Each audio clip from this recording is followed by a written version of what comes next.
So welcome. My name is Michelle Krell, and I'm the Civil War and Reconstruction Specialist in the Manuscript Division at the Library of Congress. And I was asked to moderate what we're doing as a new series this year. So some of you folks may have looked in the program and not been entirely sure what was happening this hour because it just says read and meet with history and biography. So this is actually in response to previous National Book Festivals where apparently the surveys said, I come to these book festivals, I sit in a room by myself and I don't talk to anybody else, and I want to talk to people and I want to share ideas. So these read and meets are really more driven by you. So that's a little hint that you all are going to have to talk, because otherwise this is going to be a very silent presentation. But we want to know what you're reading, what you're thinking, and get some ideas from one another. So, I thought that we would start this off and that I would talk about some of the books that have been particularly inspirational to me and why. And so maybe that'll get you to be thinking about history and biography books that have been important to you, or things that you would like to tell other people about, share ideas, or maybe you went to a history and biography session earlier that you want to talk about.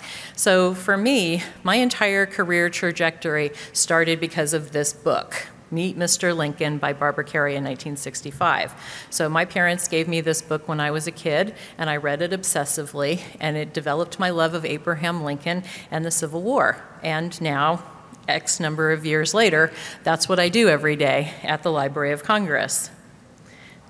So for me, Team of Rivals by Doris, Kearns, Goodwin was another book that changed my life, because I had the very good fortune of being her Washington, D.C. research assistant while she was writing Team of Rivals.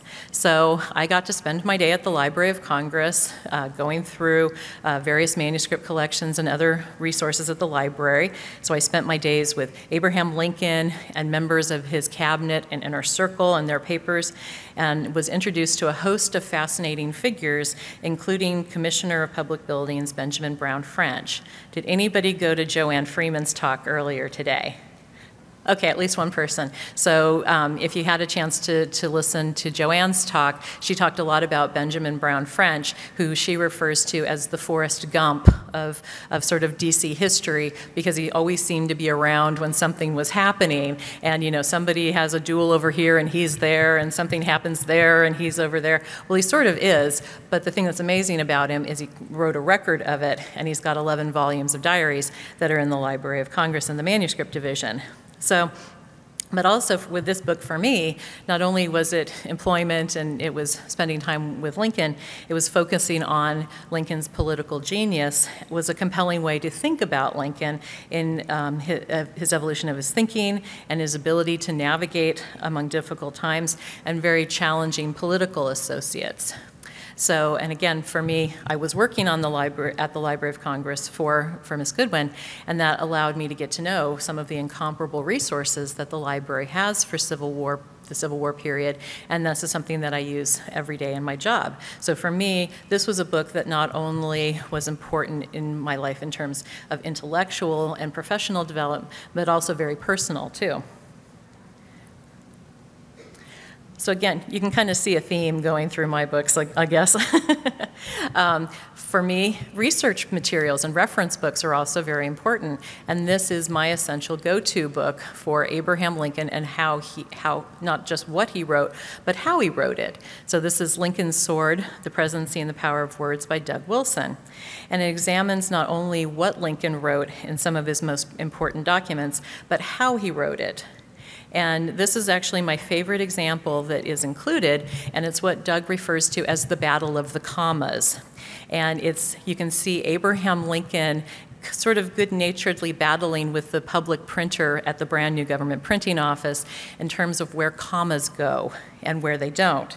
So in the manuscript division, as part of the Abraham Lincoln papers, this is one of these great speeches where we have the original handwritten manuscript, which is what you see on the left, and then you get various printed versions. And so not only do you see how the text and how it was described evolves over time. This was Abraham Lincoln's July 4th, 1861 message to Congress, and it was the first message to Congress after the Civil War began. So this is his, apart from his first inaugural, his big introduction to Congress. The war's going on. He needs to explain what's been happening, why he needs a very big appropriation to fight the war. So this is a very important document. And you can see the evolution. And what's very fun is, again, on the left, you see the handwritten manuscript. On the right is the first printed version. And what you might be able to see, it's a little bit hard because there's check marks, but so Abraham Lincoln wrote for how people would hear something, not necessarily for grammatical niceties. So he would liberally sprinkle things with commas. Well, the public printer was a journalist who said, oh, you don't need that comma, you don't need that comma, you take that one out. And so if you have a chance to look later, you'll see where Lincoln has handwritten the commas back in. And so sometimes he took it like, okay, yeah, that's fine, take that comma out. No, I really want that one back. I'm going to add another one over here so that when you're reading Lincoln, you know when there's a comma, you need to stop and either think or have emphasis or something like that. What you also can get a sense from on this is that Lincoln was a cutter and a paster in the actual cut and paste sense. So why write something out when you can just take a little piece of paper, write it, and paste it right on the top? So that's what you're seeing on the right too. And if any of this sounds fun to you, the Abraham Lincoln Papers is online, and we recently rescanned them from the original, so you get a sense of where the commas are, all the colors of everything. So feel free to go spend your time reading Abraham Lincoln's July 4th message to Congress. This is another book that many of you have probably come across. It's Candace Millard's Destiny of the Republic, A Tale of Madness, Medicine, and the Murder of a President. And among my portfolio of presidents at the Library of Congress is James A. Garfield. And so this was a book that's been very, very helpful to me. Not only is it sort of a riveting tale of Garfield's assassination and how Alexander Graham Bell tried to invent a metal detector to find the bullet to try to save the president, but that wasn't going to work because the doctors had already killed him with infection, blah, blah, blah. It goes on. But it's a very, very interesting tale of all of that. And again, because of where I work, we have amazing collections that support that. So for my work, these things are all coming into play with reading Candace Millard's book, because we have the first letter that Garfield's assassin Charles Guiteau wrote to Garfield before he was even elected president, saying, okay, first come, first serve, I would like to be ambassador to Vienna, please. Well, he's not going to be because, for a variety of reasons, including that he's mentally disturbed and not qualified for the job. But, people have visions of grandeur, and Charles Guiteau definitely did, and that played into why he assassinated Garfield later, because he thought that he had been denied this job, and among other things. We also have James Garfield's last diary entry. Garfield was a very devoted diarist, and he wrote, particularly during the presidency, almost every day, and this is what a difference a day makes. So July 1st, on the left-hand side, is the last time he wrote, and it's just a normal day. He's talking about what he's doing. He's about to go off on vacation. He goes to bed at midnight. Next day he gets up, goes to the train station to go up to his college reunion and on his vacation, and he's shot at the train station downtown, and he never writes another diary entry again. We also have Alexander Graham Bell's laboratory notebooks during the time when he's trying to perfect this metal detector to hope that he can find the bullet in Garfield's body. So all of these things are resources that we have at the library that are also available and play into this whole story of Garfield's assassination. The Garfield papers just recently went online about a month and a half ago, and selections of Alexander Graham Bell's papers are online, and those are things that you can access at home. All right, I don't know, kind of taking a slightly different tack, and I see a few smiles in the audience, so some of you may know Sarah Vowell, who writes a lot of serious but humorous books. So this is another one of my favorites, because in addition to Lincoln and Garfield, William McKinley is part of my portfolio, so I always say if you're a 19th century president and you're assassinated, it's really dangerous to be assigned to me because I have all of them. And so Sarah Vowell's Assassination Vacation is about taking road trips to presidential assassination sites, which sounds incredibly morbid, and it kind of is, but she's also very, very funny about all of this too. So it's sort of a lighthearted view of going to these sites and why people do this and what they find. And it's also thanks to her book that I will forever associate the nickname Jinxie McDeath to Robert Todd Lincoln, because he had the bad, and this is Abraham Lincoln's son, he had the bad luck of being in the near proximity to Lincoln's assassination, Garfield's assassination, and McKinley's assassination. So as she says, if you're a president afterwards and you see Robert Lincoln, you probably say, would you like to be ambassador to Timbuktu? But, you know, history and biography goes to all readers. So through some of my colleagues, I've been introduced to the children's books of Barb Rosenstock, several which have connections to the Library of Congress, including, none more so than Thomas Jefferson Builds a Library, about the personal library assembled by bibliophile Thomas Jefferson. And it's that library that became the nucleus of the Library of Congress once the first one burned in the War of 1812. And that becoming the nucleus of the Library of Congress is how she ends her book, but it's also what we have on display. So you too can read the children's book about how Jefferson built a library, and then you can come see his library at the Library of Congress. And I had to kind of stand there with a panoramic because it's actually this interesting circular library full of some of Thomas Jefferson's original books and then other ones that we've added to it to continue the collection. But enough about me. This is about you. So again, in response to what you asked for in terms of being able to talk about things, we want to know what history and biography books have inspired you, have informed you, have challenged you, have entertained you, or if you have any questions that you want to ask about the library or about each other. So if anybody has a book that they'd like to share, if you could come up to the mics so that everybody can hear and it'll get picked up, then we can try to kind of have a conversation about things as well. Yeah. Good afternoon. My name is Kathy Hale, and I work at the State Library of Pennsylvania. Each state has a state library, and most of them collect local kinds of histories.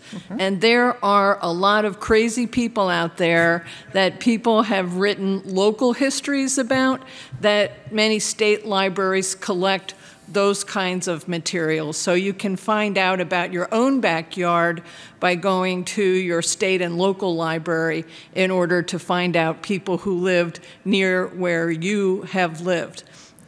I would have to say that one of the books that inspired me, not to plug David McCullough, but I'm reading The Pioneers right now, and it does have a lot of local kind of history, that they stopped at Hummelstown, Pennsylvania, or Pittsburgh in order to get to where they were going. So you can really see how people have traveled from where they started in England to New England to Pennsylvania to Ohio to California. Oh, absolutely. Well, thank you for sharing that with us. Hello, my name is Kevin Lambert. I'm actually a journalist and a musician. And one of the books that really changed the way I think, there are several people, William Shearer, Barbara Tuchman, and all that, but there was an English historian named Norman Cohn, who was an Oxford professor, and he wrote two books. One of them was The Pursuit of the Millennium, and I don't know if anyone's heard of that, but it was about millennial prophecies and the effect of the 11th century coming, or in other words, the year 1000 BC, AD coming to all, the effect that this had on all the people in Europe. Especially since it was such a religious time, they thought that this would be the second coming, and they were extremely disappointed when it didn't come. And they took their frustrations out on, with riots and things like this, and it led into the peasants' revolt and all this sort of thing. It's apparently the only work that's been written about this aspect of medieval history, and I was discussing this with a historian, a medieval historian, and I mentioned that, and she goes, "Oh, I don't really get into popular history like that," you know. And I'm going, "What, you know?" And so I had to get one back at her. So I said, "Well, actually, Norman Cohn did write this book, and his son became a son named Nick Cohn." Moved to New York in the 1970s and became a writer for New York Magazine. And one of the stories he wrote was Saturday Night Fever. So I got it right back. It's all true. And then Nick Cohn later, years later, admitted that he made the whole thing up. Oh, dear. He based the John Travolta character on a guy that he used to go drinking with in Oxford, you know, a kind of a wanker. So, okay. Thank you. Could I mention one other book? Oh, of course. This, like I said, this is your session for the next well, 20 minutes. So. No, I've just got. Well, I would like to talk about William Shirer for 2 minutes, if that's okay. Who wrote The Rise and Fall of the Third Reich, which is, I guess, popular history, but extremely well known, an incredible bestseller. But that was 50 years ago. Shirer was a journalist for CBS, as a matter of fact, and a colleague of Edward R. Murrow, and he was assigned to Germany after Hitler took over. He had been, well, he'd worked around Europe for a while. He had a gift for languages, and he was the one who translated Hitler's speeches in real time over the air. I mean, so his German was so good that he could do that. You know, I speak German. It's really hard to do. And he managed to get that across. That when the war was over, he came back to America and was actually blacklisted by the McCarthy, during the McCarthy era. And a friend of his called him up and said, "Look, I just found out that all the archives of the Third Reich are here in Virginia somewhere, and we're going to give certain people a chance to take a look at them and maybe photocopy the whole thing." This was in the mid-50s, late 50s. And he jumped at the chance, and he spent, I don't know how many hours photocopying this material during the little window he had to do it. And then he went back home and wrote the book. He mixed his own experiences of dealing with being in the press corps in Nazi Germany for the entire time, up until the Pearl Harbor. He came up with this book that was just riveting, and a lot of people have read it, but I think it's time to read it again, considering what's going on right now. And one more real quick one was Solving the Murder of Attila the Hun, right? It was called The Night Attila Died. Actually, the correct pronunciation is Attila. The Night Attila Died, and it was written by a professor at Liberty University. I don't know. Go figure. It was just a great read, and it's as good an explanation as any that they have. Thank you. Terrific. Well, welcome anybody else up who wants to tell us either something that they're reading, or maybe, you know, that's actually a kind of an interesting question, whether people are reading history and biography that may have, we were talking about a little historical fiction earlier, and you know, what people have, if you have a feeling about historical fiction in terms of where they draw the line in terms of what's history and what's fiction, and if you find that engaging or problematic, or you have great examples of it too. So we'll start here and then we'll go over across the way. Hi. Excuse me. My name is David Johnson. I've kind of become a history buff later in life, and I have to credit the electronic media for giving me the opportunity. I spend a couple hours a day commuting and listen to a lot of nonfiction while I do that, and have found biographies to be absolutely fascinating. Like I said, I wasn't interested in history to a great deal when I was young, but now, and I would like to hear from anybody else here who has had this kind of experience, I have found that listening to more than one biography of an individual is very important to get the different points of view of the authors, but also to listening to biographies of colleagues of those that I have read a biography or listened to a biography on. One of my favorite stories, and you get these stories repeated in different ways, but one of my favorite stories from this is the night that John Adams and Benjamin Franklin slept together in a small bedroom in an inn. And maybe you know this story, but they had a great discussion and argument over whether to leave the window open or the window shut. And of course, Franklin, being the man of science, said, well, it's much healthier to have the air circulating. And Adams, who was not a man of science, said, we'll let the night vapors in. So it's just amusing at times to hear this, and when you hear it repeated in biographies of the different characters a number of times, there must be some truth in it. So who won? Franklin. Okay, so we kept the window open. And I think probably Franklin won because he was such an interesting conversationalist. And of course, Adams was a curmudgeon. So Adams just enjoyed listening to Franklin explain everything to him. So since you came late to history and biography, what were the biographies or who were the subjects that you started with that got you hooked onto the subject and continued? I think probably the early presidents of the U.S. and trying to figure out, it was actually Hamilton. I have to, and he wasn't a president, obviously, but the great show on Broadway got me interested in who was this guy, and I'd always heard about him with the Federalist Papers, and I can't tell you the name of the author who has the popular biography of him, but I found that fascinating. I both read it and listened to it. But then all I've done is taken people mentioned in these different books and then gone on to the next one. Good. History and biography is a rabbit hole. Wonderful. Thank you for sharing. You're welcome. Yes, sir. Oh, thank you so much. My name is Ray Long, and I am training for my first marathon, which gives me a constant need for new audiobooks. So I'm thrilled to be with all of you and gather from your wisdom as I keep writing down ideas of new books I need to get into.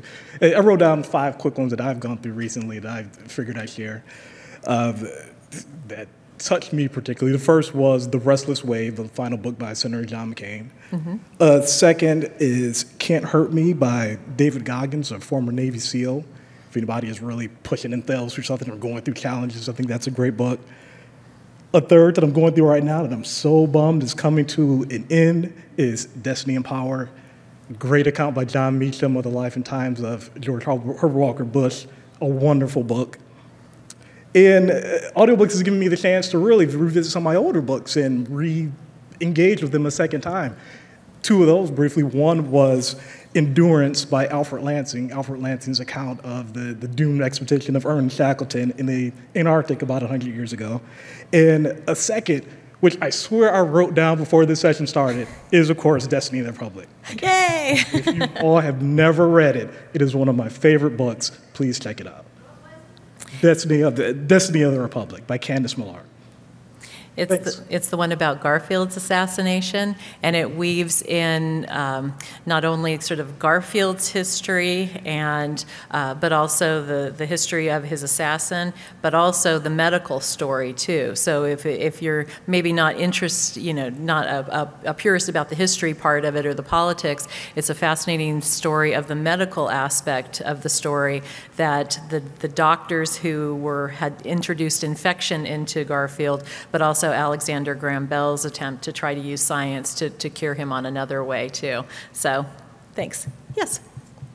Well, hello. I just got here a little bit ago, and I was told we can come up and share a book recommendation. So, actually, I'm not a huge fan of biography. I read a ton of history, but as it turns out, some of the best history books that I've read have been biographies when they've been written by specialists in the field.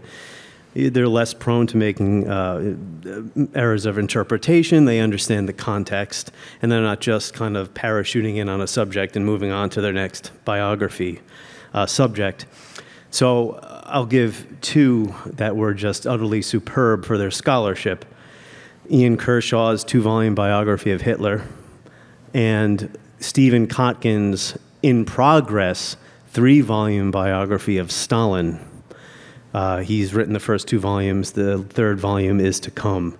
They're all gigantic books, deeply researched, and they're both the culmination of decades of scholarship and research by both people. One book that I found especially inspiring, because every September for my birthday I go to Monticello with my girlfriend who's sitting back there. It's my birthday gift every year we go. They've done a wonderful job there of making Monticello a more complete picture of what the plantation was like with the new Sally Hemings and all of that. The Hemingses of Monticello by Annette Gordon Reed is one of the most sublime and superbly written books I've ever read. I wish I'd read the book many years ago. I only read it about a year ago. Everything I've learned in that book I can apply to my future reading. It's just an absolutely fantastic book. It won the Pulitzer Prize. So. Terrific. Actually, that's a good question. So how many of you have ever gone to a, we'll sort of get how people get into this. So how many have ever gone to a historic site and gotten inspired to then read a book afterwards? Okay, good portion of you. How many of you read the book and then go to the historic site too? Okay, about the same. And it's also another question, this is also a good question now that we're getting into more of a digital age, to see, how many people are still reading print traditional books? Good, I guess that was kind of preaching to the choir, wasn't it? But how many people now listen to more books on, or read books on like ebooks? Okay, so a fair amount. How many of you are listening to them on audiobooks? So actually, I think we still have a pretty solid contingent of people who are reading the hardbacks, but now you are actually, and I love the idea that you're training for a marathon and you're able to listen to the books as you're going along, and I guess you just have to kind of hope that you don't get to a boring patch of the book and then you start slowing down or something. So what are other people reading? Or have any of you gone to another history and biography session today? Okay, so we've got something, but then we'll ask you what you went to and what you thought. Okay.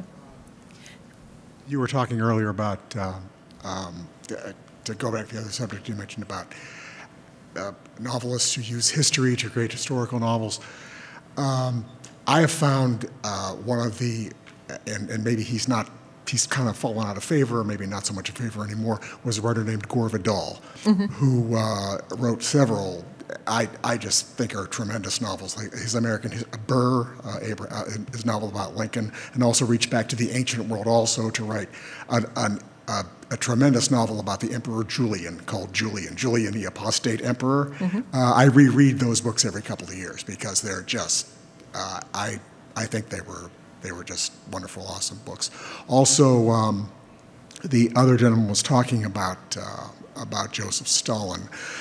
One of the most illuminating histories I've read of the Soviet Union have been by a British writer who died a couple of years ago named Robert Conquest. The Great Terror and the Harvest of Sorrow was his book about the Ukrainian famine, and those have been subject of perhaps some political dispute, but still I think they're quite good books. They're great reads, very fascinating. Terrific. So what sessions did you go to for history and biography? Somebody raised their hands. So nobody went to history and biography and you're sitting in a history and biography section? All right, well then what are people reading? Oh, okay, there we go, ma'am. I didn't go to a history and biography session here, but a couple days ago I had the opportunity to hear Andrew Roberts talk about his new book about Churchill, and he's speaking here this evening, and he gave a fabulous talk. So I would, give a little shout out for Andrew Roberts. Isn't that his name? Andrew Roberts, I think, and his book about Churchill.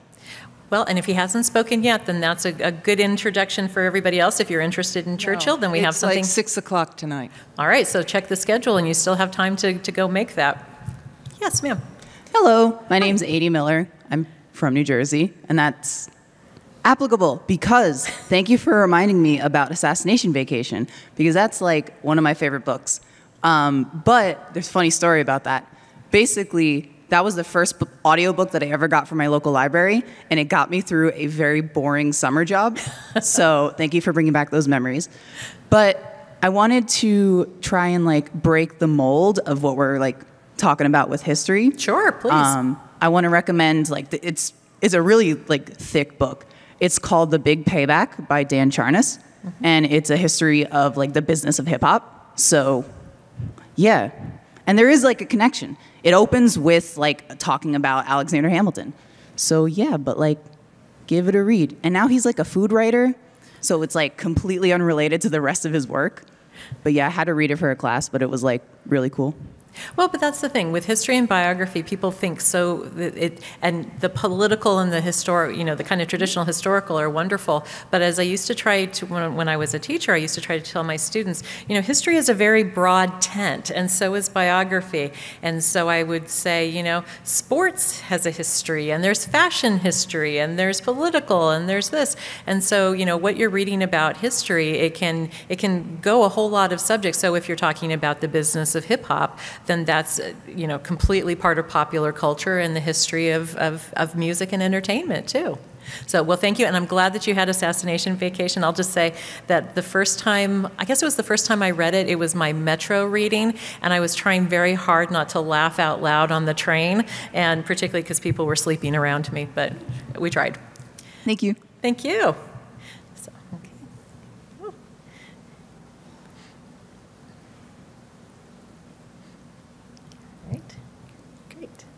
Hi. Growing up in India, history was a very big part of our school curriculum. So we read about all the different invasions that took place of India, starting from Alexander. But there was this one emperor, Babur, who founded the Mughal Empire, who really inspired me. And I have no idea why. Maybe because he actually brought ice cream to Delhi. So that is as good a reason as any to be inspired. Yeah. So he talked about and apparently he was born in this province of Farghan, which is now modern Uzbekistan. And the whole idea of the names of those cities had such resonance for me, like the city called Samarkand, which is again now in Uzbekistan. I ended up going there 2 years ago, and all I could think was, this is where the Oxus River is. And it made history, geography, biography all come together so beautifully that I think I've never been able to stop thinking about history, even when I'm reading fiction, because so much of fiction also relies so heavily on history. Oh, absolutely. And that's another good point, is that and it kind of goes back to that point earlier about local history, is that if you're reading something about your own area, that often becoming more aware of the history, you start noticing who the street signs are named after, or you start noticing, oh, that's why this is called something or other. So history can not only inform or inspire and engage you about the past, but it can also inform how you're interacting with your environment, which we're seeing a lot more. And again, being a Civil War historian, I'm a little bit more attuned to this, with the questions about what do you name your street signs when you know what the history is, or what, so there are questions where knowing the history can very much inform how you're looking at literally your backyard. Yes, sir. Hi, I'm Lou Barker. I'm a former history major, and then I had a long career in science when I didn't have a lot of time for history.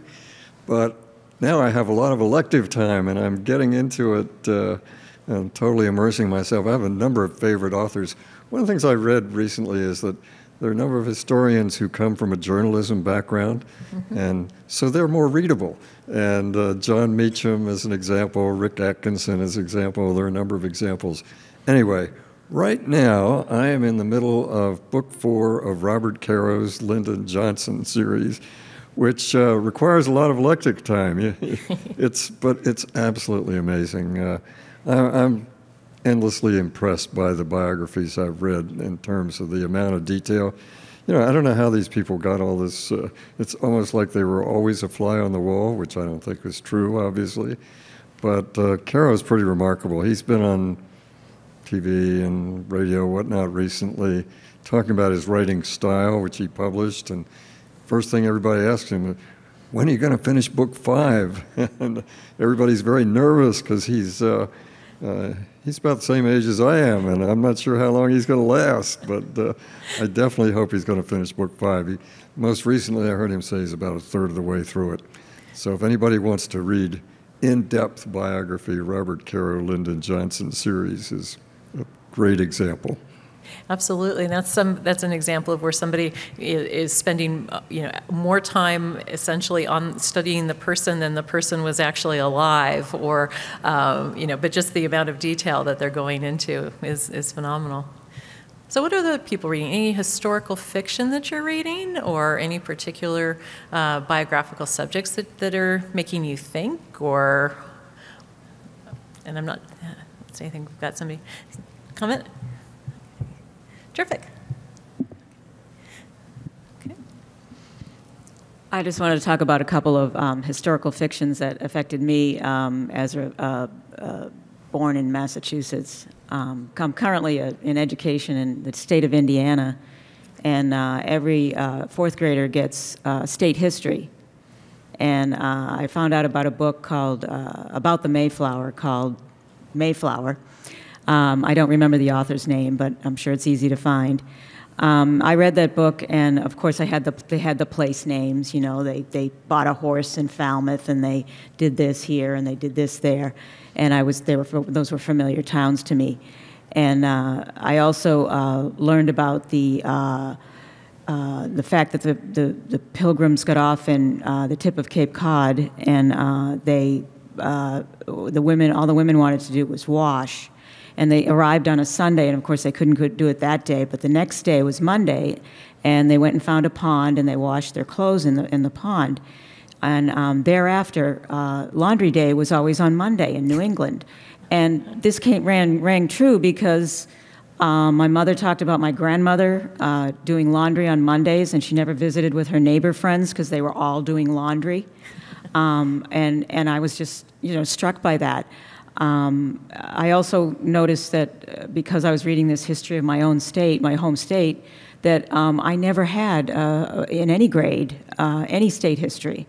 And after reading Mayflower, I know why. It's not very flattering. Between the Indians and there was an Indian war, and what we did to the Native Americans, and how we pushed them around and took advantage of them. And other issues along the same way. I learned just yesterday about my home state's role in the slave trade that I wasn't aware of. So the other thing is, so the Mayflower was very enlightening for me.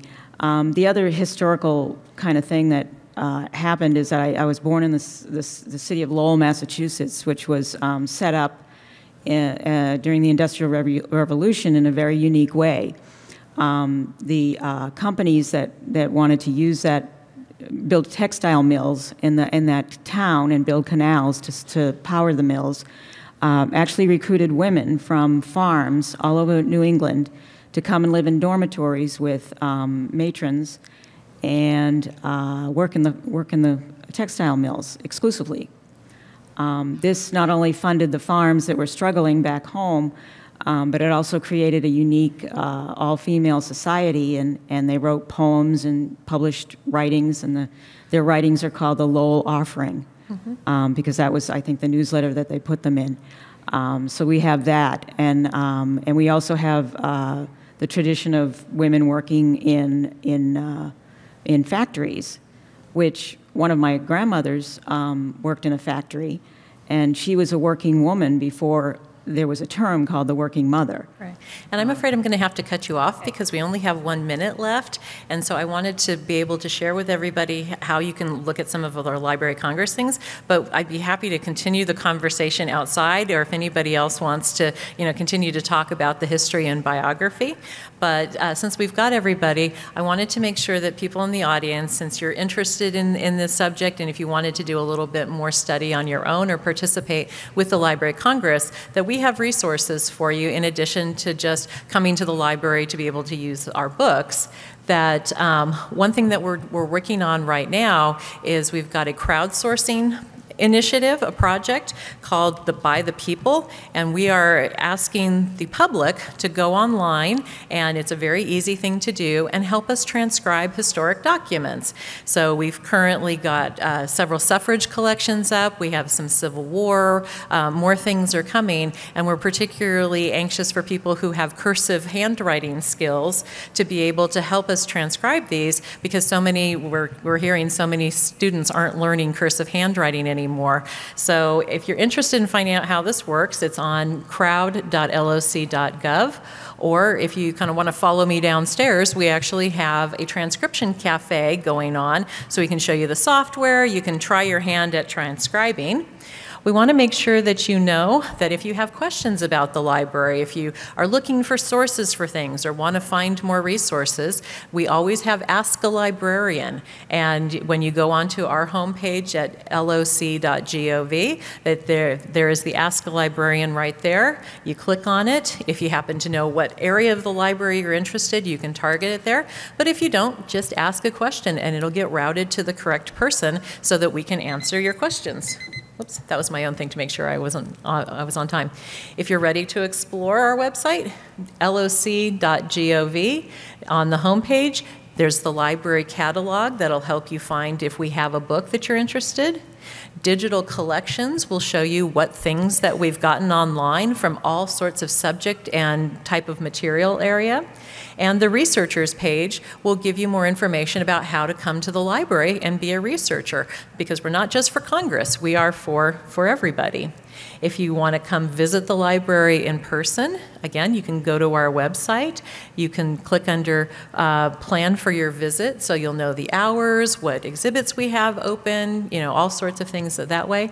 And research centers, which can give you the links to, like the manuscript division, prints and photographs, newspaper and current periodicals. We have a lot of resources that are waiting for you to explore, either online or in person, because remember, only the tip of the iceberg of the Library of Congress is online. We have so many more things to offer you in person too. So thank you for joining us today. I encourage you to keep reading, whether it's history and biography or anything else, and please stay in touch with the Library of Congress. So thank you again for coming.